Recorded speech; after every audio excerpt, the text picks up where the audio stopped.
అమరావతి పూర్తి చేస్తాడు చంద్రబాబు గారు, దాంట్లో రెండో క్వశ్చనే లేదు.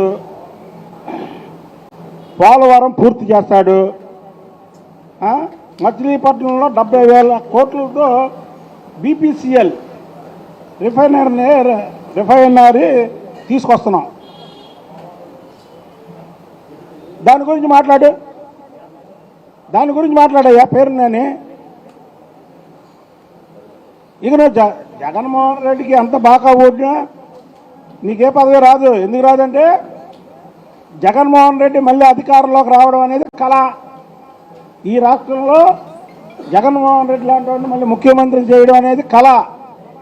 మీరేదో అనుకుంటున్నారు చంద్రబాబు నాయుడు గారికి 23 సీట్లు వచ్చినాయి కదా, మళ్ళీ చంద్రబాబు నాయుడు గారు 2024లో ముఖ్యమంత్రి అయిపోయాడు కదా, అలాగే రేపు మనకు కూడా అవకాశం వస్తుందేమో అని పగటి కళ్ళకి అంటున్నారేమో.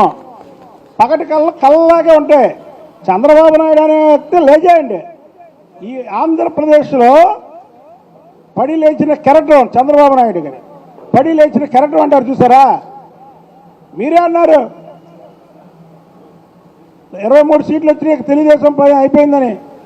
మా పార్టీలోనే చాలామంది అనుభవించి వాళ్ళు పోయారు. 23 సీట్లు వచ్చినాయి తెలుగుదేశం లేదని. చంద్రబాబు నాయుడు గారు రెక్కల కష్టంతో మళ్ళీ ఈరోజు రాష్ట్రంలో అధికారాన్ని తీసుకొచ్చారు. ప్రజలు చంద్రబాబు నాయుడు గారిని నమ్ముతారు. జగన్మోహన్ రెడ్డిని ఎవరు నమ్ముతారు? ఏ వర్గాలు నమ్ముతాయి? ఏ మతాలు నమ్ముతాయి? చెప్పండి. పలానా వాళ్ళు నమ్ముతారు, మళ్ళీ జగన్మోహన్ రెడ్డికి అధికారం ఇస్తారని ఒక్క మనిషి ఒక్క పేరు చెప్పండి. మీరా చంద్రబాబు గారిని విమర్శించేది? మీరా చంద్రబాబు గారు 35 రోజుల పాలనను విమర్శించేది?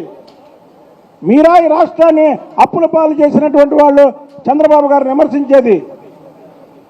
మీరా చంద్రబాబు గారి వయసు గురించి మాట్లాడేది? 35 రోజుల్లో ఏ రోజన్నా ఖాళీగా రెస్ట్ తీసుకున్నాడా చంద్రబాబు గారు? ప్రజల కోసం, ప్రజా పరిపాలన కోసం ఎన్ని మీటింగులు పెట్టాడు, ఎన్ని రివ్యూలు పెట్టాడు, ఎన్ని శ్వేతపత్రాలు. మీరు దోచుకున్న డబ్బు, మీరు కాజేసిన డబ్బు ప్రజలకు చెప్పడం తప్ప? చెప్పండి, తప్ప? ప్రజలను చెప్పమనండి. ప్రజాధనాన్ని దోచుకొని శ్వేతపత్రాలు రిలీజ్ చేస్తుంటే అసలుకే ఎలక్ట్రిసిటీ 9,000 కోట్ల రూపాయలు వాడకుండా కట్టారు.